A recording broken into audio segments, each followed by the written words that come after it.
Right now I'm going to get personal. I'm going to share with you the experience I went through at the age of 14 that changed my life and got me interested in personal growth. And I'm going to share with you some of the key lessons I learned throughout this process. Everyone ready? Okay, so this is my story. So that's me. That's me in the 80s. I'm the guy on the left. The other one is my cousin Bart. I wore bell-bottom pants, and I liked wearing shiny black shoes. Now, I had a decent childhood, right? But when I was 9 years old, something happened to my eyesight. And by the time I was around 14 or 15, I was pretty much legally blind. Basically, it was just extreme short-sightedness. What happened was I went to a really crappy school in Malaysia. And my eyesight got so bad, it reached a stage where I had to sit, if this was the blackboard, I had to sit directly in front of the blackboard just to read.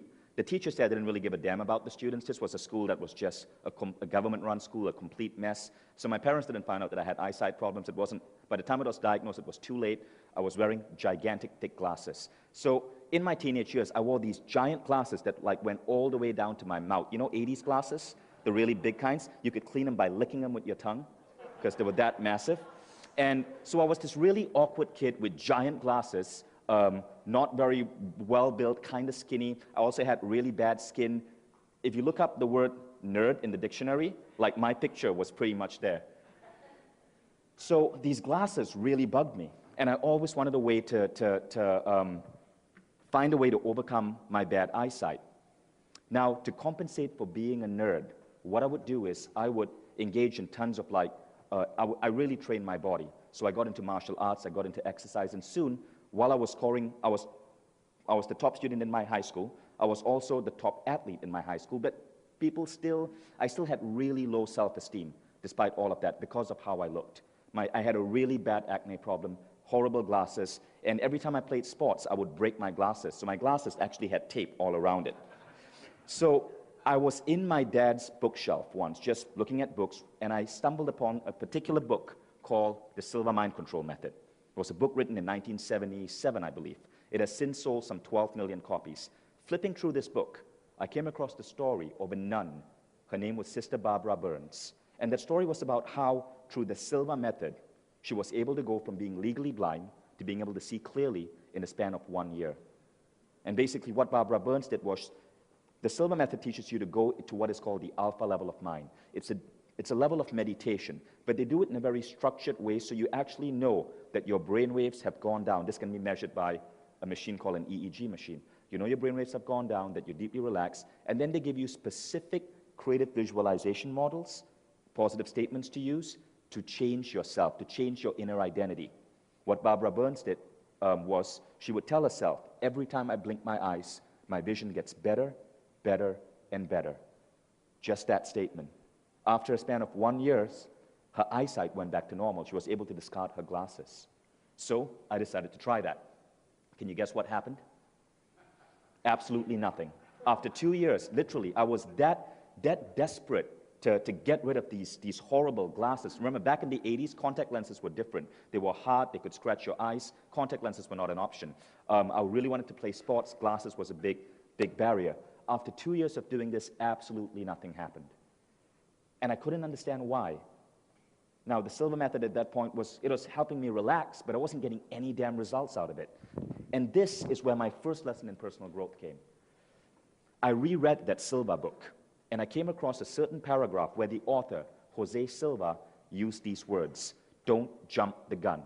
He said that all of us have a reservoir of faith within our body, and this determines what we believe ourselves to be capable of.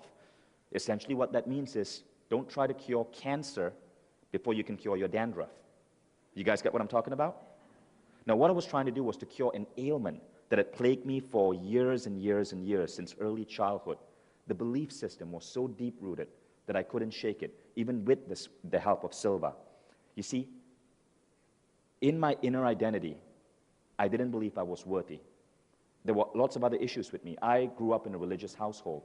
Growing up as a Hindu, I believed in this thing called karma, that if bad things happen to you, it's because of your past lives. I actually believed in that bullshit. This is nothing against Hinduism, but there are certain segments of it that cause a lot of guilt, much like Christianity and Islam. And all of this garbage held me back, much as it holds back billions of people on the face of the planet today.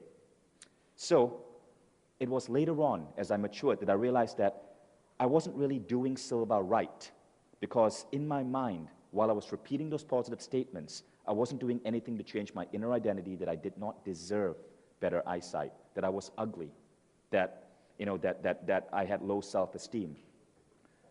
Now, what I decided to do was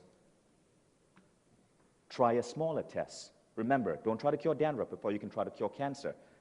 I read in that same book about how the human skin is the organ that is most susceptible to hypnosis and suggestion. I read about how Jose Silva, in his live demonstrations, would call a member of the audience on stage, take a marker, hypnotize that person to believe that the marker is a red-hot poker, put that marker on their skin, and a bubble would form, an actual burn bubble, from an ordinary room-temperature plastic marker. Jose Silva would then take his hand, put his hand over that bubble, command that person that their skin is going to be healed, and when he removed that hand, that skin would be healed. The human skin is completely susceptible to hypnotic suggestion. In fact, some hypnotists are able to get someone to tan on command just by putting them under hypnosis. It actually happens. So I decided to try if I could cure my second biggest problem, which was my seriously bad skin. It caused me to have huge self-esteem issues, and that self-esteem issues affected me in many other areas of my life. So for 4 weeks, using the Sylva method, 3 times a day, or just 5 to 10 minutes a day, I would visualize a particular sequence, a particular healing process, a particular kind of energetic sequence that healed my skin. Something really amazing happened. I had bad skin for around 7 years. After 4 weeks, that skin cleared up. And that's where I learned my first lesson. Don't jump the gun. Start with something small before you try to heal greater illnesses or manifest something bigger. But now, with this minor success, I decided to try my next success. All those guys who called me a geek, well, I decided I was going to be a martial artist and represent my country in an international martial arts tournament. I decided I was going to represent my country in the US Open Taekwondo Championships at the Colorado Springs Olympic Training Center. This was 1993. So it was a big goal for a tiny little, geeky guy with bad skin and giant glasses. So, but I visualized this nonstop, myself in Colorado representing Malaysia. Something funny happened. So the trials came up. These were the heats. So the people trying to qualify for so basically you go for the heats, you win, you go for the competition, you do well, you might get on the team. Okay, so I go for the heats. Basically, there are 3 guys around you holding 2-inch pieces of wood. And with 3 different kicks, you have to break each piece of wood with 3 different kicks. Can you guess what happened? I did not break a single piece of wood. It was really bizarre. I'd been visualizing the end goal for a long time. I totally flunked out of the heats. But I went to watch the competition anyway to observe my friend Daniel, who did get through. Now, Daniel had taken part in the sparring round, which is where basically you're fighting with another participant. And in that round, something happened to his foot, right? So he decided, Vishen, I'm probably going to get into the US Open anyway. Don't want to hurt my foot any further. Here, can you take my costume and go and take part in the wood breaking competition? And he said, I know you didn't even qualify. It's totally cool if nothing breaks. Just represent the team. So I said, okay, I put on Daniel's costume. I wasn't even qualified to be there, but somehow through that weird coincidence, I was there. But something strange happened.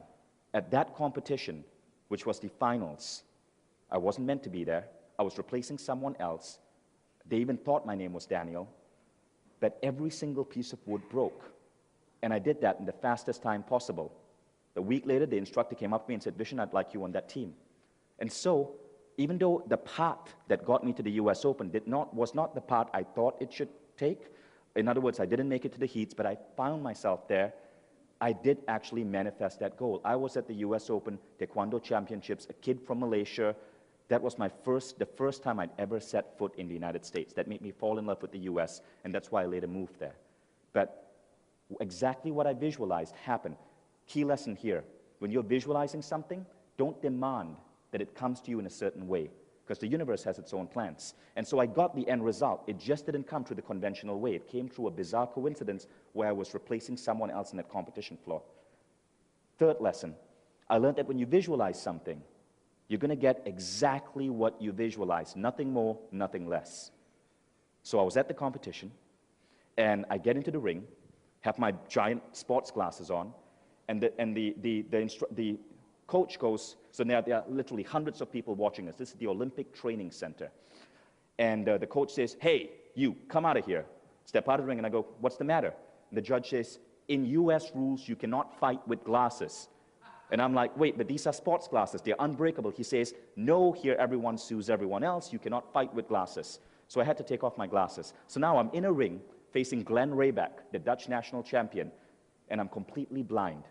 So Glenn was in front of me. At least I think he was in front of me. He could have been behind me, to the side. Couldn't see shit. And within 15 seconds, I get a kick to the head. I'm on the ground. I get up. I'm trying to find Glenn. I get another kick to the head. I'm on the ground. I was the fastest knockout in that competition. I was knocked out in 30 seconds. Okay, guys, here's a clue. When I talk about having my face kicked, don't applause. Okay, so I spent the rest of the competition in a bed in a hospital. Next to me was Paris Armani, the US Olympian, so I had a great talk. It was an overall great experience. But I realized, damn it, I should have visualized myself at least surviving a minute in the ring. But see, you get exactly what you wanted. But this, now I'd manifested two great things with Sylva. I started manifesting other things. I decided I wanted to be an actor. I started manifesting opportunities where by the time I was 19, I'd worked with two of Malaysia's top English language play directors, and I was on stage. I decided I was going to be the student council president of my college. I manifested that. I decided I was going to start 15 different clubs and societies in my college. I manifested that. And I started doing all these crazy things as a 18 and 19-year-old. Decided I wanted to study in the US, I manifested that. Got into a great university, Michigan. And the thing about life is, when things are going well, sometimes you forget your embodiment practices. You forget about meditation, affirmations. And so things were going so well, I kind of forgot about it. And my first few years in the US were kind of rocky. I was never into that flow as much as I was when I was a late teenager. When I graduated, moved to Silicon Valley, lost my first business. The only job I could get was a commission-only sales rep on the phone, selling technology to law firms, using the name Vincent Lakiani, because no guy in Texas could pronounce Vision. Vincent Lakiani? So I was Googling to see if there were any Sylva classes in the US. I found a Sylva class in Los Angeles. I flew and attended that class. And I mean, you can learn only so much from a book. From a class, you get a whole different area of learning. This is what happened to me. Now, the thing about Sylva is they teach you to function like a psychic. A lot of people don't know this, but in a Sylva class, you learn to function as a psychic, and they do it in a really powerful way. At the end of that class, you are facing someone unknown to you. They give you the name, age, location, and gender of a person who they know, but you don't know. You go to your alpha level of mind, and you start talking about that person. So in my case, I was given the name of a particular lady. And I went to my alpha level of mind. I tried to see what I could, in my mind's eye, see what were the situation with her. It feels as if you're guessing. I saw, for example, that her blood was blue. So I said, well, looks like she has blue blood. Then when I tried to look deeply into her head, I saw that there was a sad, lonely man with elephants rotating around him. So I verbalized all of this to the guide. When I opened my eyes, that guide's mouth was like hanging open. He's like, how could you know that? And I asked him, what's the big deal? I talked about blue blood. No one has blue blood. Turns out this lady was a smoker. And because of high degrees of smoking, she actually did suffer from a blood disorder where her blood couldn't absorb enough oxygen, so it had a slightly purplish hue. And the layman's term for that disease is blue blood. And the lonely man in her head, turned out her husband had been stationed in India for 3 months, and they were really missing each other. And so see the elephants dancing around him was my subconscious mind's symbolic way of mentioning India. So this was a big hit, and I was able to get these really eerie, intuitive hits over and over and over again. Now, I know some of you are going, what the fuck, I don't believe in that shit. That's cool. I didn't believe in that shit either. But that's what I experienced. Now, got on a plane, flew back from LA to San Francisco, went back to my job, used the Sylva method, set a goal to double my sales target. Within 1 week, I achieved that goal. Interesting about sales is this. You have your ups and your downs. My sales doubled, and it stayed at that level. So I said, I'm going to double it again. Doubled, it stayed at that level. Said, I'm going to double it yet again. Doubled, it stayed at that level. Then my boss, his name was Dimitri, And he was trying to do, this was in the early days of Google. Google had just launched their AdWords program. He wanted to buy a large amount of inventory on Google, $500,000 worth of advertising on AdWords to target lawyers who might want to buy our technology. He was on the phone with Google. He could not find a way to get Google to drop the price to something reasonable. I said, Dimitri, can I try? He's like, sure, go ahead. I used a Sylva technique that teaches you to communicate with people at a very, it's weird, again, really weird, but it teaches you to communicate with people at a subliminal level so you can reach a positive outcome together.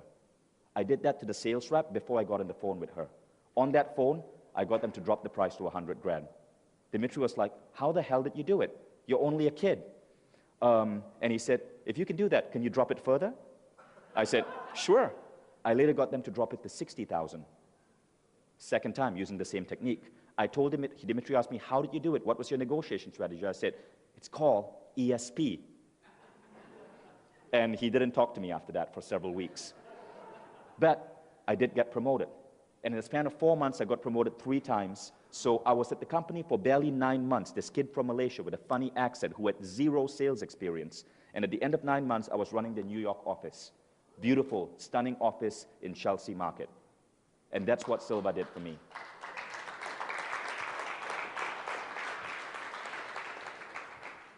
Now, the other thing about life is that sometimes you're going through a part which is not the best part for you, and the universe will come and kick your ass to get you back on the right path. And that's what happened. I wasn't meant to be being director of a sales company. I was meant to be doing this, the kind of stuff like Awesomeness Fest. So one day I had this intuitive hunch that I should move back to Malaysia. And it seemed like a really weird hunch because I loved New York. All my friends were in New York. Why would I want to move back from the country I wanted to escape from? But I followed that hunch. And because of that hunch, the company Mind Valley was formed. And everything that you experience right now through Awesomeness Fest was a result of that hunch. So the thing I've learned is that the fastest way to progress in life is through personal growth, through trusting your intuition, creative visualization, and sort of working with the energy of human consciousness. That's what I learned from the Sylva method. To me, it was the single biggest personal growth influence in my life. And that's why I wanted to share it with you today. So, I'd like you to give a big round of applause to Laura Sylva. She's the daughter of Jose Sylva. Jose, Laura, come right up.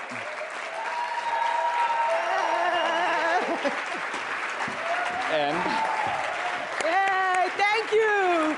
Thank you, Vision. Thanks. And Ken Kosha. Ken is the chief instructor for the Sylva method.